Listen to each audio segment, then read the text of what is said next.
저장되어 있는 물품을 점검하기 위해서 냉동고 안에 들어갔다가 그만 큰 사고를 당하고 말았습니다.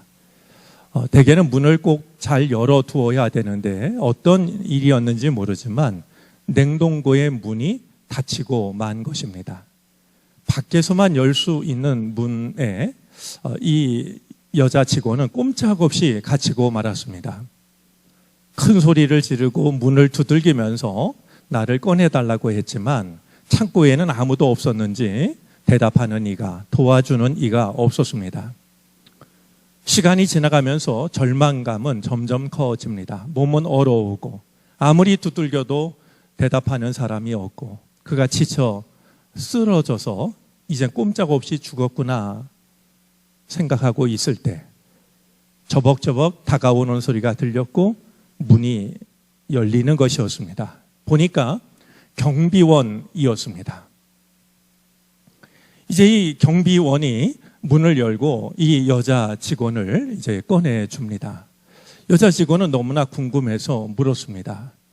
내가 핸드폰도 없었고 누구에게도 연락할 방법이 없어서 꼼짝없이 갇혀 있었는데 내가 여기 있는 줄 어떻게 알았냐고. 그때 경비원이 이야기합니다.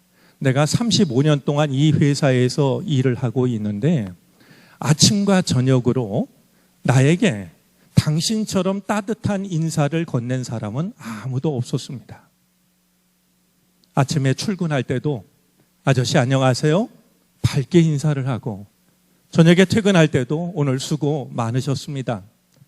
꼭 인사를 하고 가는, 찾아와서라도 인사를 하고 가는 사람은 아무도 없었다는 거예요. 퇴근 시간이 되었는데도 모습이 보이지 않자 도대체 무슨 일이 생긴 건 아닐까? 찾아 나서기 시작을 했고 어디에도 보이질 않자 이제 냉동고 창고를 열어보기 시작을 했다는 겁니다. 저는 이것이 주님께서 우리를 바라보시는 마음이 아닐까 생각을 합니다. 주님을 향한 우리들의 마음을 아시기 때문에 행여라도 우리가 보이지 않을라 치면 우리를 찾고 또 찾으시는 하나님. 우리는 그 은혜 안에서 살아가고 있습니다. 때때로 우리에게 다가오는 시간은 우리의 힘으로 해결할 수 없는 그런 시간, 일들을 만나지만 우리를 찾고 찾으시는, 찾기까지 찾으시는 하나님의 은혜가 있어서 지금까지 살아왔고 지금도 살아가고 있습니다. 어느 한 해 편안하고 쉬웠던 해가 따로 있었겠습니까만 올해는 유별난 시간을 보내고 있습니다. 모두가 그러하고 모든 나라들이 그러합니다. 이런 시간 중에 우리가 추수감사주의를 앞두고서 걸음을 멈추고 특별 새벽 기도회를 갖게 되었습니다. 올해가 힘들었기 때문이었죠. 주제를 돌아보니 발자국마다 은총이었네 라고 정했습니다. 우리는 하루하루 힘겹게 살아가고 있지만 걸음을 멈추고 돌아보면 그래도 발자국마다 고여있는 것이 은혜라고 하는 것을 깨달았으면, 발견했으면, 인정했으면 하는 마음입니다. 하늘에서 내리는 비에는 소낙비만 있는 게 아닙니다. 혹시 기억하실지 모르겠습니다만 비 중에서 가장 눈에 띄지 않는 적은 양의 비를 부르는 우리말이 있습니다. 는개라는 말입니다. 는개는 안개와 구별되지 않을 만큼 소량의 비입니다. 그러나 이 는개도 우리의 옷을 적십니다.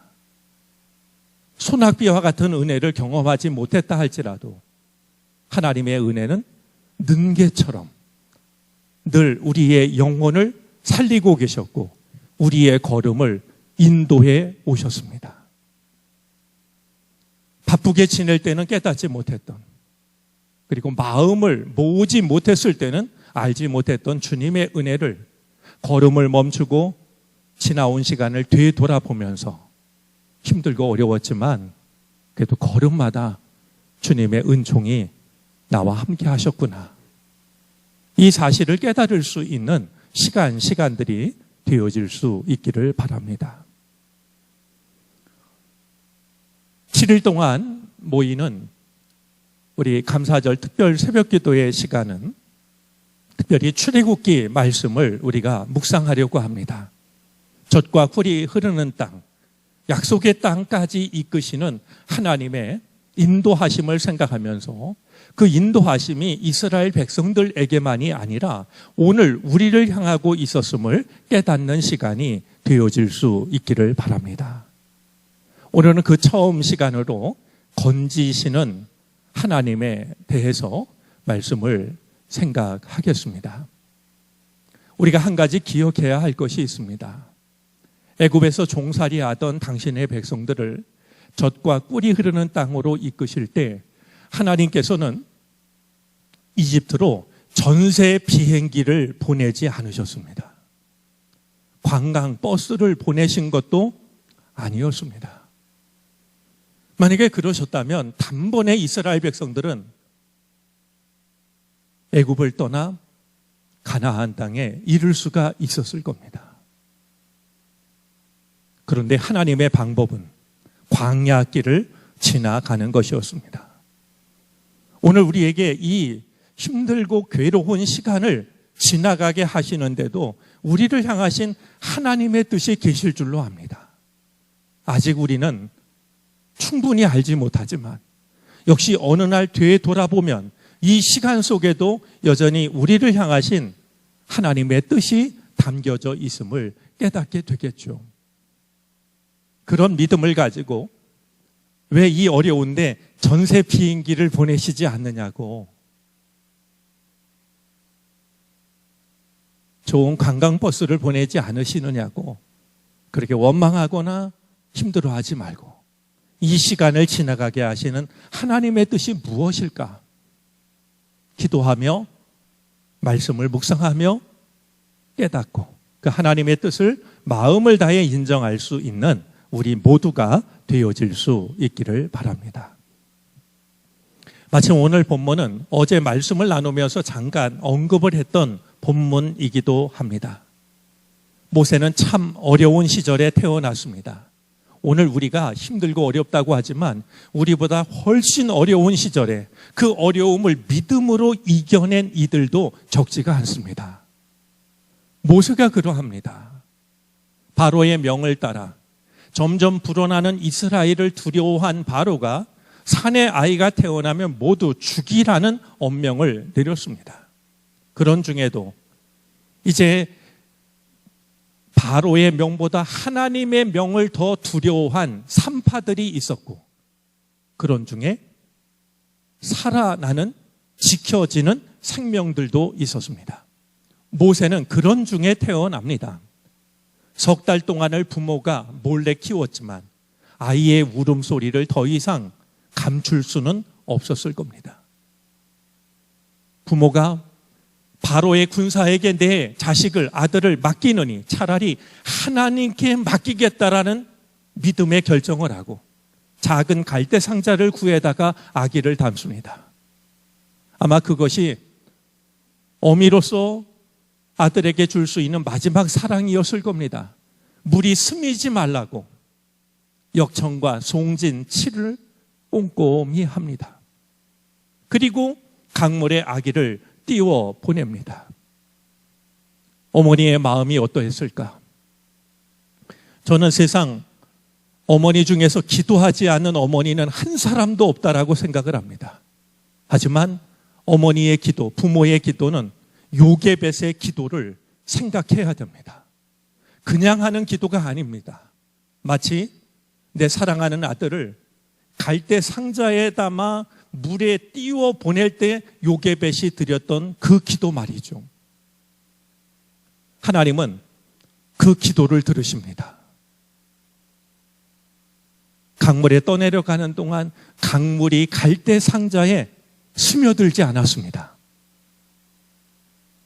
강물이 갈대 상자를 삼키지도 않았습니다. 혹시 우글거릴지도 모르는 악어가 아기 살레 냄새를 맡고 와서 갈대 상자를 삼켰던 것도 아닙니다. 강물을 따라 떠내려가던 이 모세는 바로의 딸에게 발견이 됩니다. 바로의 딸은 갈대 상자를 여는 순간 아기가 있었고 그 아기가 히브리 사람의 아기라는 것을 알아차립니다. 바로의 딸이 자기 아버지의 뜻을 모를 리가 있었겠습니까? 그럼에도 불구하고 그를 불쌍히 여기는 마음을 갖습니다. 여러분, 불쌍히 여기는, 긍휼히 여기는 마음은 우리를 향하신 하나님의 마음입니다. 하나님의 마음을 갖게 한 겁니다. 내가 더 이상 할 수 없어서 하나님께 맡기자 하나님께서 모든 것을 하나씩 하나씩 지키기 시작합니다. 모세는 물에서 건져졌고 그에게 주어진 이름이 모세입니다. 모세라는 말은 물에서 건져내다라는 말입니다. 이것은 모세가 태어난 지 석 달 만에 있었던 일뿐만이 아니었습니다. 물에서 나를 건져내셨듯이 하나님의 백성들을 죄의 땅에서, 고난의 땅에서 건져내는 것, 그것이 나를 물에서 건져내신 하나님의 뜻이라는 사실을 모세는 어느 순간 깨닫게 됩니다. 건져냄, 그것은 모세의 삶을 관통하는 하나님의 뜻이었습니다. 우리는 이 장면에서 한 가지를 묻게 됩니다. 모세가 자기가 태어나서 석 달 되었을 때 있었던 그 일을 기억할 수 있었을까요? 여러분 중에 아무리 큰 일이라 할지라도, 아무리 큰 사건이라 할지라도 태어나서 석 달 되었을 때, 1년이 되지 않았을 때 여러분에게 일어난 일을 지금도 기억하는 분이 계십니까? 아무리 더듬어 봐도, 혹은 부모님이 이야기를 해도 그 부모님의 이야기를 따라 기억을 되살릴 수 있는 일은 없을 겁니다. 바로 이 점이 중요합니다. 내가 알지 못해도, 모세가 기억하지 못해도 모세에게 일어났던 하나님의 놀라우신 은총이 있었던 겁니다. 지금 내가 알지 못해도, 지금 내가 떠올릴 수 없어도 내가 지나온 시간을 되돌아보면 나에게 베풀어 주셨던 하나님의 놀라운 은혜가 왜 없겠습니까? 내가 알지 못해도, 내가 기억하지 못해도 말이죠. 그 은혜 중에는 위험에서, 위기에서 우리를 건져주신 하나님의 은혜가 있습니다. 죽음의 위기에서 나를 건져주신, 나는 모르고 지나갔지만 하나님이 나를 건져주시지 않았으면 지금 내가 존재할 수 없는 순간순간들이 지나온 우리 삶 속에는 우리가 알지 못하는 만큼 도대체 얼마가 될지는 모르지만 그 은혜가 있어 오늘 우리가 이 자리에 있을 수 있을 겁니다. 내가 알지 못해도, 기억하지 못해도 하나님이 나를 살려주셨기에 지금의 내가 있을 수 있다라고 하는 것, 하나님이 나를 건져주셨기에 지금 내가 존재한다라고 하는 것, 오늘 모세를 건지신 하나님의 손길을 생각하면서 우리도 그 은혜를 생각할 수 있었으면 좋겠습니다. 오늘 혹시 시간이 되신다라고 하면 오늘 본문과 함께 예레미야 38장 말씀을 조용한 시간에 묵상해 보시기를 권해드립니다. 예레미야 38장 1절로 13절까지입니다. 믿음을 지키던 예레미야는 물 웅덩이에 던져지고 맙니다. 예레미야의 말을 듣기 원하지 않았던 왕과 신하들이 예레미야의 말을 더 이상 듣지 않으려고, 예레미야를 통해서 들려주시는 하나님의 말씀을 듣지 않으려고 예레미야를 물 웅덩이에 가둬두었습니다. 예레미야는 꼼짝없이 죽을 수밖에 없었습니다. 하지만 하나님께서는 예레미야를 건지십니다. 건지시는 모습 중에 우리가 기억해야 될 모습이 있습니다. 하나님께서는 물 웅덩이에 물을 비워 놓으셨습니다. 물 웅덩이에 물이 없더니 물이 없어서 진창뿐이었다라고 성경은 말합니다. 이스라엘은 5월부터 10월까지가 갈수기입니다. 예루살렘이 함락되기 직전에 물 웅덩이에 던져졌으니 예레미야가 물 웅덩이에 던져졌을 때는 7월이나 8월쯤으로 예상을 할 수 있습니다. 10월까지 비가 오지 않는 성에 물을 쓰기 위해서 물을 저장하는 웅덩이였다면 적어도 물이 절반가량은 있어야 하는 게 상식입니다. 그런데 예레미야가 빠졌을 때 물이 없었고 진창뿐이었더라. 여러분, 진창만 바라보고 힘들어하지 마시고요. 그것이 나를 살리려는 하나님의 손길이었음을 발견하시고 감사하시기를 바랍니다. 나를 왜 진창에 빠뜨렸냐고 원망하지 마시고 이것이 나를 살리시는 하나님의 손길이구나. 오히려 감사할 수 있기를 바랍니다. 예레미야가 물 웅덩이에 빠졌다는 얘기를 듣고 내시였던 구스 사람 에벤멜렉이 왕을 찾아갑니다. 그리고 왕에게 이렇게 한 일은 부당한 일입니다. 이야기를 하죠. 구스라는 나라는 에티오피아입니다. 예레미야와 아무런 상관이 없다라고 여겨집니다. 그러나 그로 인하여서 왕의 마음이 달라집니다. 군사를 보내서 그를 꺼내라라고 다시 명을 내렸으니까 말이죠. 우리가 기억해야 될 게 있습니다. 하나님은 내가 전혀 생각하지 못한 사람을 통해서 나를 도우십니다. 우리는 서로를 소중히 여겨야 됩니다. 나를 살리기 위해서, 나를 돕기 위해서 보낸 사람이라고 고마워할 수 있어야 됩니다. 예레미야의 절친한 친구들이 그를 찾아가서 유대인들 중에 누군가가 그를 도왔던 게 아니라 구스 사람, 전혀 생각지 못한 사람, 나와 아무 상관이 없다라고 여겨지는 그를 통해서 하나님은 예레미야를 꺼내셨습니다. 그를 꺼내시는 모습을 보면 마음이 울컥합니다. 에벤멜렉이 예레미야에게 가기 전에 천을 보관해주는 두는 창고로 달려가서 낡은 옷과 헝겊 쪼가리를 가지고 갑니다. 밧줄에 그것을 메어서 예레미야에게 내려보냅니다. 지금 내려보낸 이 헝겊 쪼가리를 어깨 아래에 두르라고 이야기를 합니다. 겨드랑이에 말이죠. 그리고 밧줄을 묶으라고 합니다. 필시 힘이 다 빠진 예레미야가 밧줄만 잡았다가는 끌어올리는 중에 밧줄을 놓쳐 떨어져 다칠까봐 죽을까봐 말이죠. 여러분, 하나님께서 예레미야를 꺼내실 때 사용했던 것은 낡은 헝겊 쪼가리였습니다. 하나님이 함께 하시면 낡은 헝겊 쪼가리로도 우리를 건지십니다. 건지시는 하나님. 지난 시간을 되돌아보면서 내가 다 기억하지 못해도 하나님이 나를 건지셨구나. 그래서 내가 지금까지 살아올 수 있었구나.